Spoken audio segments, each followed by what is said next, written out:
Hey everyone, this is Brooke, and today I'm going to talk about a case of a 14-year-old girl who presented with chest pain and shortness of breath.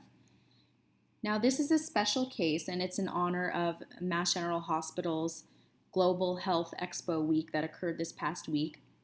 And a couple months ago, I had the honor of working with the Pure Ultrasound Group, and it stands for Point of Care Ultrasound in Resource Limited Environments.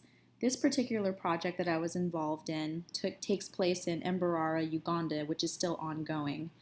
Here's a picture of Mbarara on the left, and on the right you may recognize Trisha Henwood here, who's been doing a lot of work there and doing amazing things, including teaching physicians and midwives how to use ultrasound, since it's nearly impossible to even get an x-ray performed at this hospital. So let's get to it. This was a 14-year-old girl who was otherwise healthy per her parents, and she presented with chest pain and shortness of breath. Now, these images, of course, were obtained by the parents' permission, of course. And this was a picture of the girl's chest.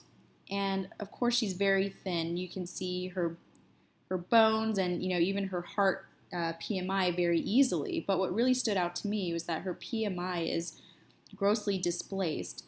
And not only that, it's beating irregularly.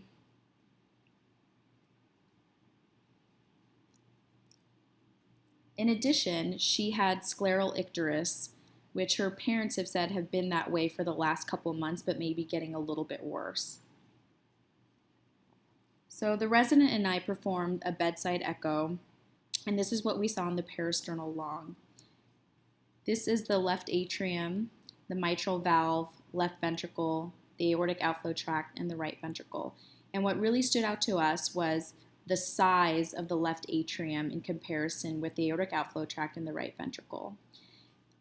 In addition, the mitral valve, the anterior leaflet, is actually hitting the septum pretty easily, but this posterior leaflet looks stiff and thickened. This is the apical four-chamber view, and this is indeed the left side here. This is the left ventricle, left atrium, and they are enormous.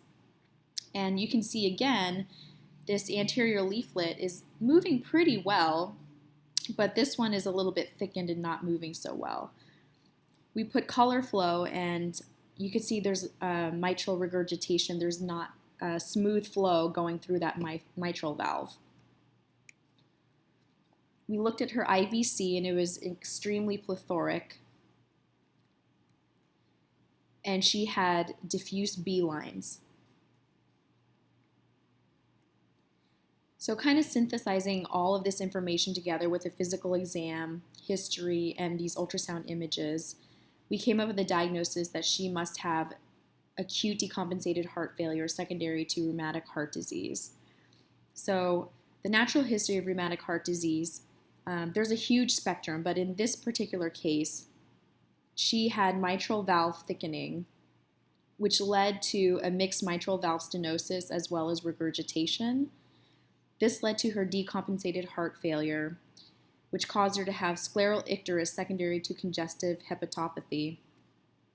And the atrial dilatation led to her atrial stretch, causing her to present with atrial fibrillation. So with all of this information, she was fluid restricted and given Lasix. And she was awaiting a pediatric cardiology specialist that comes every couple of weeks to evaluate her. She was also started on penicillin. So why is this important? Just some take-home points, especially for global health, since we don't see rheumatic heart disease very often in the U.S. Rheumatic heart disease is the leading cause of heart failure in children worldwide. And ultrasound findings vary since it's a spectrum of illness, but you can have leaflet thickening or vegetations. You can have mitral valve prolapse, mitral and or aortic regurgitation. And the World Health Organization recommends routine screening in populations where rheumatic heart disease is endemic, including in Uganda. So for mild to moderate rheumatic heart disease, The World Health Organization recommends penicillin for secondary prophylaxis for 10 years or at least up until the age of 25, and for severe disease, potentially lifelong prophylaxis.